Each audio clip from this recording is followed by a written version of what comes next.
தமிழ்நாட்டிலேயே எல்லா பொலிட்டிக்கல் லீடர்ஸும் அப்பாவோட ஃப்ரெண்ட், எல்லாருக்குமே ஃப்ரெண்ட், எல்லாருக்கும் ஹெல்ப்பும் பண்ணுவார். திருமாவளவன் அண்ணன் வந்து ஒரு மீட்டிங் அப்படின்னு கூப்பிட்டா அங்க போயிட்டு பேசிட்டு வருவார். அது ராமதாஸ் ஐயா கூப்பிட்டா அங்க போய் நிற்பார். இன்ஃபேக்ட் அவர் இறந்ததுக்கு அப்புறம் ராமதாஸ் ஐயா தான் முதல் ஆளு வந்து அப்பாவுக்கு இரங்கல் தெரிவிச்சது. தீமானன் அப்படியே தான்.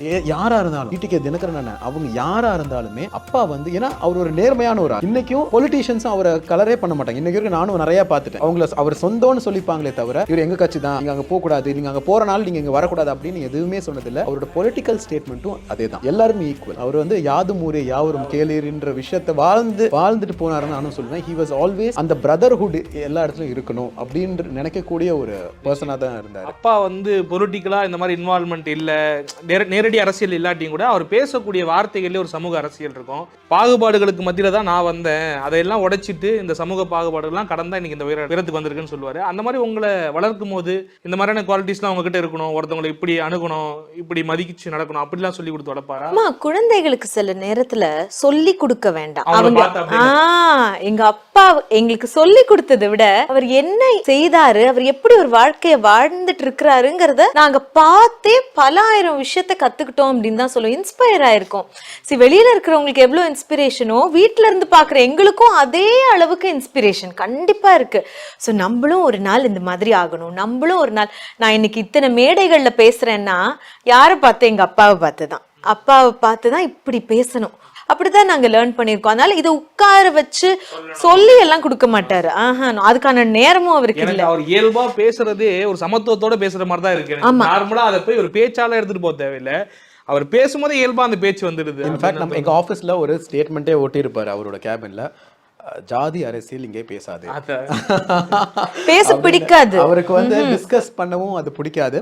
அவர் வந்து அதான் சொல்றேன், ஹீஸ் அ குளோபல் பர்சன்.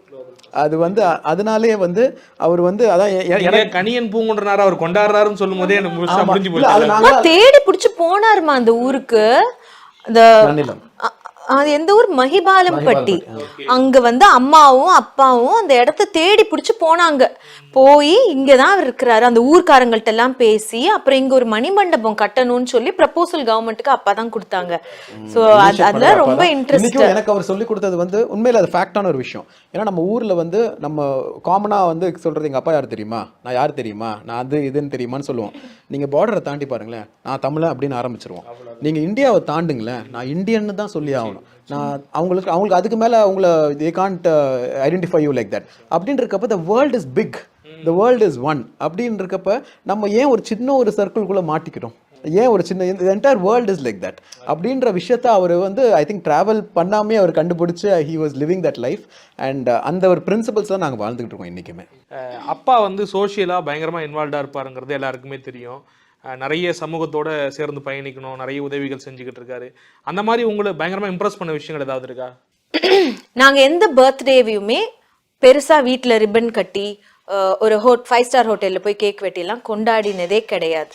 எப்பவுமே ஒரு ஆசிரமத்துக்கு போய் கொண்டாடுவோம், ஒரு வயசானவங்க இருக்கிற ஓல்ட் ஏஜ் ஹோமுக்கு போவோம். அதனால அங்க போவோம், அவங்களோட சேர்ந்து சாப்பிடுவோம், அவங்களோட ஒரு நாள் ஃபுல்லா ஸ்பெண்ட் பண்ணுவோம், திரும்ப வருவோம்.